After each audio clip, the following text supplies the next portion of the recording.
gitu agar supaya punya perspektif lain.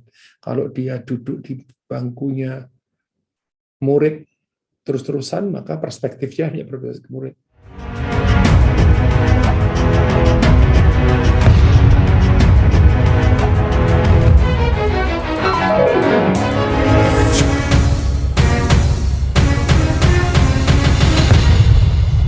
Halo, saya Handoko Wisnuwargo dari Maestro Consulting, Coaching, dan Communicating untuk Anda semua dalam Serajum Live. Serajum adalah program Corporate Social Responsibility dari Maestro untuk Indonesia dalam rangka ikut mencerdaskan kehidupan bangsa. Malam hari ini adalah episode ke-268 dengan pokok bahasan atau topik atau materi yaitu cross-training. Semoga bisa memberikan manfaat kepada Anda semua karena ini adalah sebetulnya sesuatu yang mudah, sesuatu yang murah. Tetapi bukan berarti terus kemudian tidak harus dirancang dengan sembarangan, harus dirancang dengan sangat baik. Ya, untuk memudahkan saya menjelaskan kepada Anda semua, maka izinkan saya menggunakan PowerPoint ya di Serajum 268.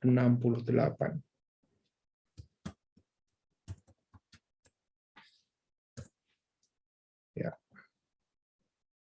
Apakah wajah saya sudah di sana? Belum? Nah, belum. Karena masih kecil di bawah sini ya.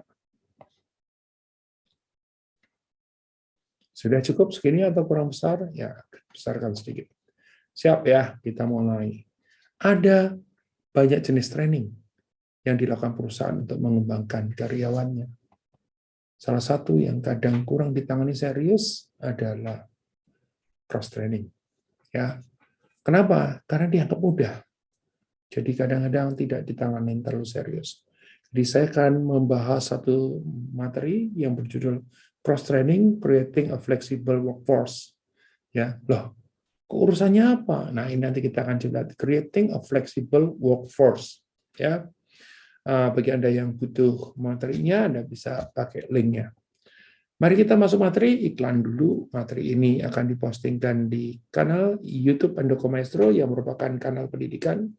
Jangan lupa subscribe, kasih like, tulis komen, sharingkan, dan tentu saja kalau sudah subscribe, jangan lupa pencet bell atau lonceng agar supaya Anda mendapatkan notif pada saat ada acara. Baik, kita mulai dari what is cross training? Apa itu cross training? Praktek melatih karyawan untuk bekerja dalam beberapa peran berbeda atau melatih karyawan untuk melakukan tugas-tugas yang berada di luar tanggung jawab normal mereka. Nah, kok begitu gitu ya? Ambil contoh ya, misalnya dalam satu, ini contoh gampang aja. Dalam satu perusahaan ada divisi marketing, ada divisi finance, ada divisi produksi, ada divisi keuangan tadi sudah finance ya, ada divisi GA sama corporate affairs misalnya gitu ya, dan HR misalnya gitu ya. Maka kalau kita bicara soal cross training, bisa aja orang marketing belajar finance, orang finance belajar marketing, orang marketing belajar operation, orang operation belajar kira-kira seperti itu. Ya, jadi di luar tanggung jawab mereka ikut training. Jenisnya nanti kan banyak sekali.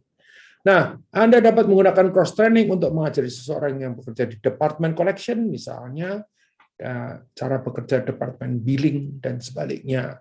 Anda dapat memindahkan orang dari satu tim ke tim yang lain apabila ada kekurangan staf atau ketika satu departemen sedang sangat sibuk. Ya, ini pentingnya cross training.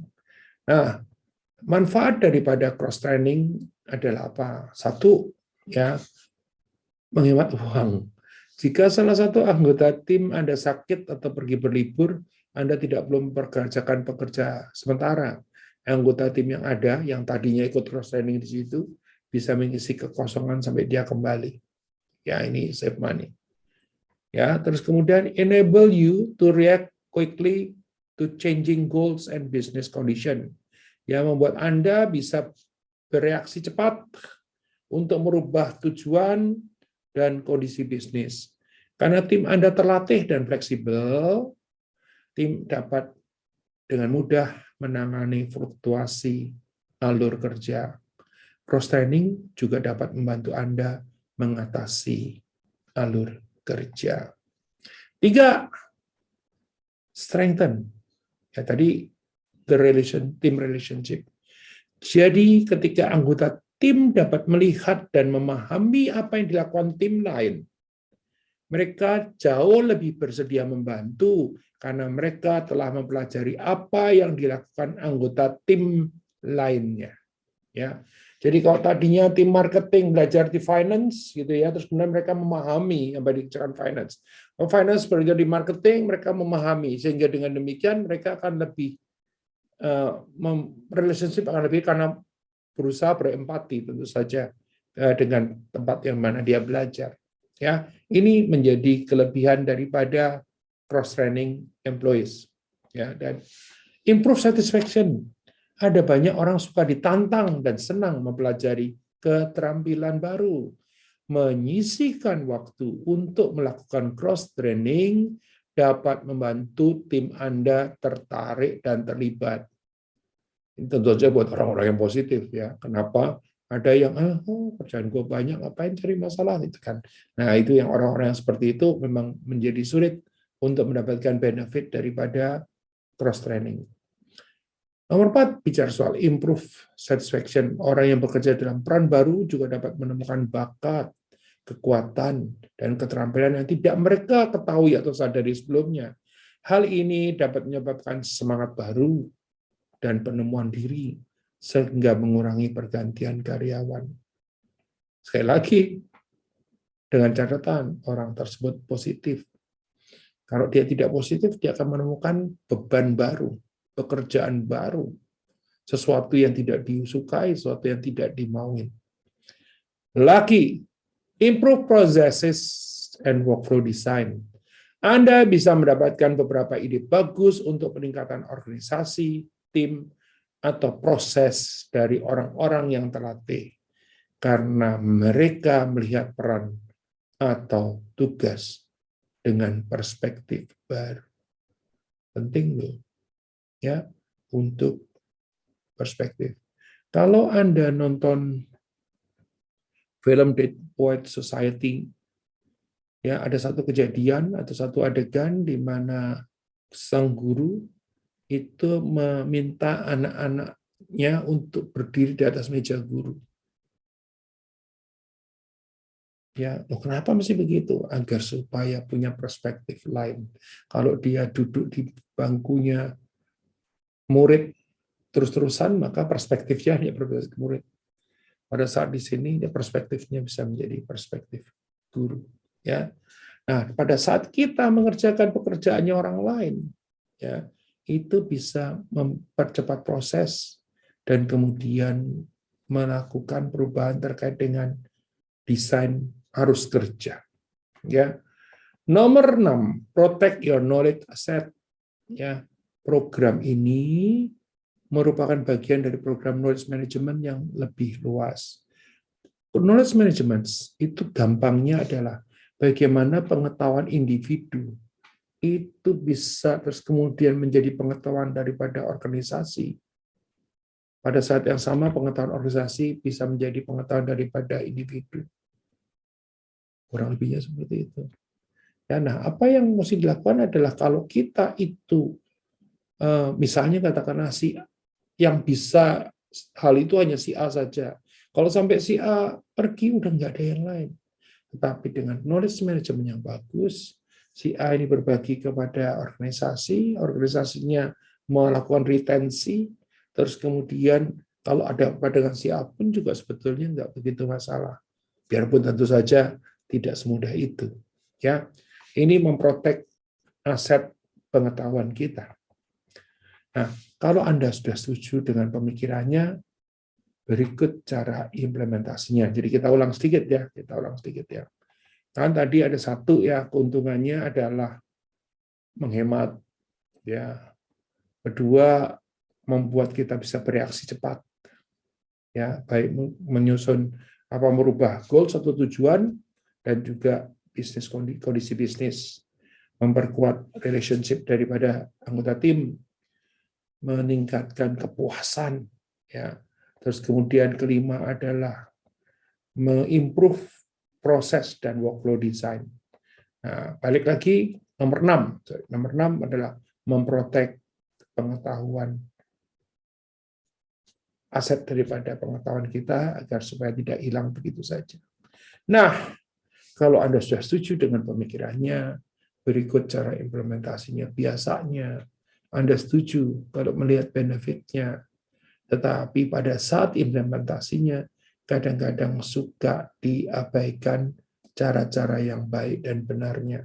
Oleh karena itu, mudah-mudahan ini bisa memberikan manfaat buat Anda. Ya, kita akan coba lihat.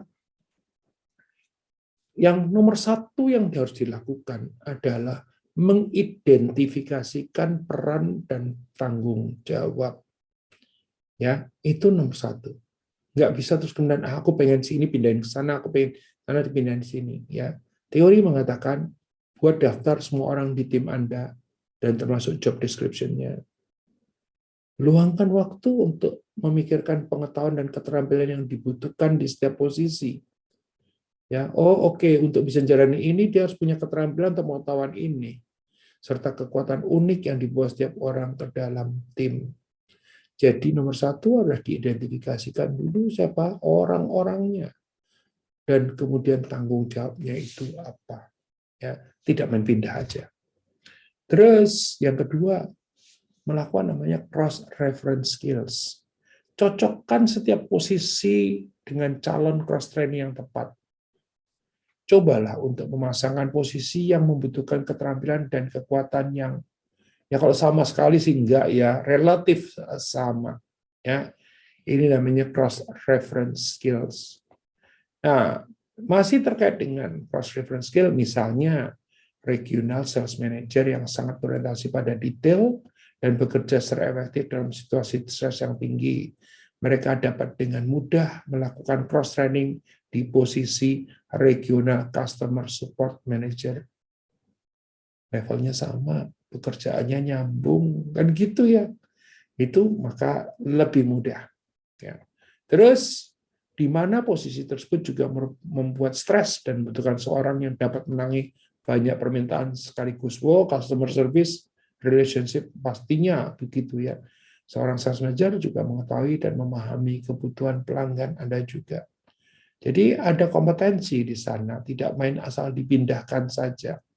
Ya, ataupun kalau nggak ada kompetensi, dibutuhkan keterampilan atau pengetahuan tertentu yang dalam waktu singkat bisa diakuisisi oleh yang mau ikut cross trainer.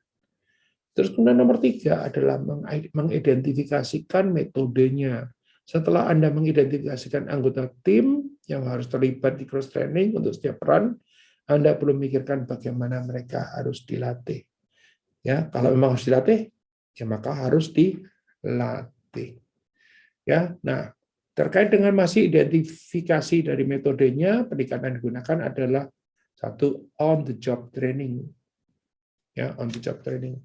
Saat seorang anggota tim mengikuti atau membayangi anggota tim lain untuk jangka waktu tertentu untuk mempelajari keterampilan tertentu. Orang suka bilang apa? OJT, ya. Ya, jadi dia itu ngikutin on the job training masuk dalam pekerjaan. Ya. Belajar tentang keterampilan baru. Ya, apalagi instruktur lab training. Kalau tadi on the job tuh langsung dicemplungin ke pekerjaan, ya mungkin biasanya suka tetap dikasih mentor ya, tapi bukan berupa instruktur, hanya body-bodinya aja gitu ya. Kalau yang ini instruktur lab, jadi memang ada instrukturnya. Seringkali paling efisien di mana trainer itu mahal, karena satu trainer dapat mengajar banyak orang pada saat yang sama. Agar pelatihan menjadi efektif, mereka yang mampu mempraktikkan keterampilan yang telah mereka pelajari di lingkungan kerjanya. Ya, ini penting ya, karena mereka yang di training harus mau dan mampu mempraktikkan keterampilan yang telah mereka pelajari. Kalau enggak ada gunanya, buang waktu dong. Ya. Terus tentu saja karena metode itu berkembang, jadi gimana pun juga training itu sekarang e-learning menjadi penting, maka pendekatan digunakan yang lain adalah online training atau e-learning. Bermanfaat karena anggota tim dapat belajar sesuai dengan waktu yang diinginkan oleh mereka. Nggak cuma waktu, tempat juga. Ya, masih terkait dengan e-learning. Namun, seperti halnya pelatihan dipimpin oleh instruktur, mereka harus mau dan mampu mempraktekkan keterampilan di tempat kerja. Ya, kalau ini sudah given, ya memang harus begitu. Nah, nomor 4, kalau kita sudah lihat metode-metodenya, Anda harus memastikan bahwa Anda terus melakukan namanya explain the benefits. Harus diceritakan manfaatnya itu apa.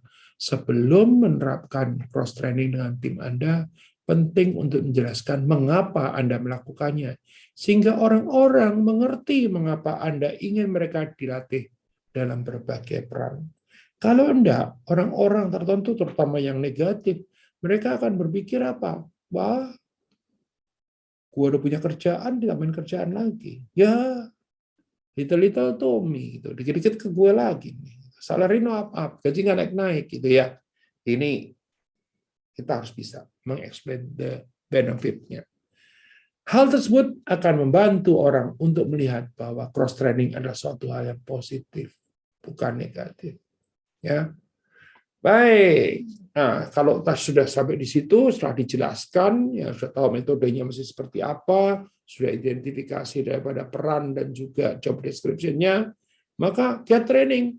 Ya, jangan lupa, jangan cuma wacana doang. Ya, setelah Anda merencanakan program cross training dan orang-orang memahami mengapa mereka harus saling melatih, inilah saatnya untuk memulai. Ngapain aja? Luncurkan programnya, pastikan bahwa pelatihan sedang berlangsung, berikan dukungan yang mereka butuhkan untuk bisa berhasil. Berikan kesempatan untuk menerapkan keterampilan dan tindak lanjuti untuk memastikan bahwa pelatihan telah berhasil. Nggak bisa terus main dilepas begitu aja. Dorong terus agar supaya berhasil. Nah, yang berikutnya lagi yang tidak kalah penting adalah melakukan rotasi tugas.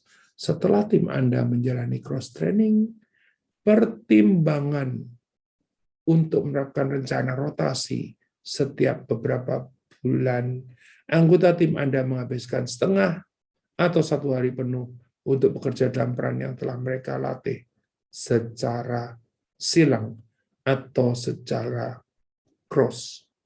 Nah, teman-teman semua, masih terkait dengan rotate task, ini tidak hanya akan membantu menjaga pelatihan mereka tetap segar, tetapi juga akan menambah tantangan dan minat pada pekerjaan mereka. Teman-teman semua, kalau tadi sudah bicara soal lakukan, ya, terus kemudian yang sebelumnya adalah dirotasi, tentu saja kita tidak boleh tidak adalah mendapatkan yang namanya feedback. Dorong tim Anda untuk memberikan umpan balik dan menawarkan saran untuk mengembangkan program pelatihan silang atau cross training. Oke, mau tahu proses lebih lanjut dengan mudah? Nah, ini implementasinya itu kalau mau dibikin gampang, gampang, tapi kan jadi manfaatnya jadi kurang. Nah, kalau Anda mau tahu lebih lanjut dengan mudah, maka tinggal kontak aja sama Mbak Mia. Mia 0858 satunya 4 kali 2121. Dia akan membantu Anda, si Mbak Mia ini. Ya, membantu Anda, ya, butuhnya apa nanti biar dibantu sama Mbak Mia. Teman-teman semua, materi hari ini adalah tentang cross training. Cross training itu mudah, murah, tetapi bukan berarti terus kemudian tidak ditangani dengan seksama. Ya, Anda harus tahu manfaatnya dan Anda harus tahu cara implementasinya. Enggak terus kemudian ujuk-ujuk terus kemudian di cross training kan. Ya, ada analisanya dulu yang terkait dengan job desk dan sebagainya dan sebagainya. Materi ini direkam dan materi ini akan dipostingkan di YouTube Andoko Maestro. Silakan subscribe. Kanal itu ada kanal pendidikan atau kanal edukasi, dan kalau Anda suka yang sifatnya inspiratif, maka masuklah ke Maestro Channels. Ya, dua-duanya silakan di-subscribe dan jangan lupa pencet belnya. Nah, teman-teman semua, sekali lagi, kita akan coba lihat the benefit of cross-training employees. Satu adalah menghemat pastinya. Ya, satu pasti menghemat. Kenapa? Karena kalau ada orang yang keluar dan sebagainya, atau ada orang cuti dan sebagainya, ini kita bisa pinjam bagian lain yang pernah ikut training di bagian kita. Ya, as simple as that. Ya, enable you to react quickly to changing goals and business condition. Jadi membuat Anda untuk bereaksi secara cepat terkait dengan perubahan-perubahan tujuan dan juga kondisi-kondisi bisnis. Kenapa? Orangnya siap melakukan apa aja bisa. Ya. Yang ketiga adalah strengthen team relationship. Pada saat saya cross training di tempat Anda cross training di tempat saya suatu hari nanti, ya, maka saya lebih paham Anda, menjadi kenal, ya, paham, menjadi lebih bisa kerjasama, hubungan bisa menjadi jauh lebih baik. Improve satisfaction, ya. Kalau kita lihat bahwa dalam proses ini orang-orang itu berusaha untuk menjadi lebih baik, dan akhirnya berujung pada satisfaction daripada customers. Nah, yang 5 adalah improve processes dan workflow design. Pada saat orang itu berinteraksi, dia punya ide. Iya, kenapa nggak diginiin ya? Oh iya, kenapa nggak dibegituin? Nah, ide kenapa nggak diginiin, kenapa digituin, itu akan memberikan peningkatan atau kebaikan kepada proses dan juga desain harus kerja. Dan nomor 6 adalah memprotek aset pengetahuan Anda karena ada perpindahan, ya. Jadi tidak hilang begitu saja. Oke, baik.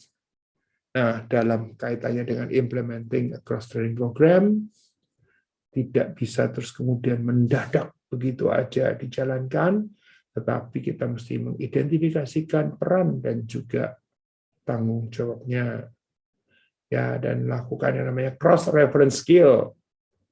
Ya, melakukan juga namanya mengidentifikasikan metodenya, menceritakan tentang expert benefit-nya, jangan berhenti sampai di situ, lakukanlah training, rotasi tugas Anda, dan dapatkanlah feedback agar supaya hasilnya bisa jauh lebih baik. Teman-teman semua, itu adalah materi tentang cross-training. Mudah-mudahan bisa memberikan manfaat kepada Anda. Terima kasih saya ucapkan. Sampai ketemu lagi di hari Jumat. Ya, saya Handoko Wijnawargo dari Maestro Consulting, Coaching, dan Communicating mengucapkan terima kasih karena kesetiaan Anda mengikuti acara Serajum. Salam.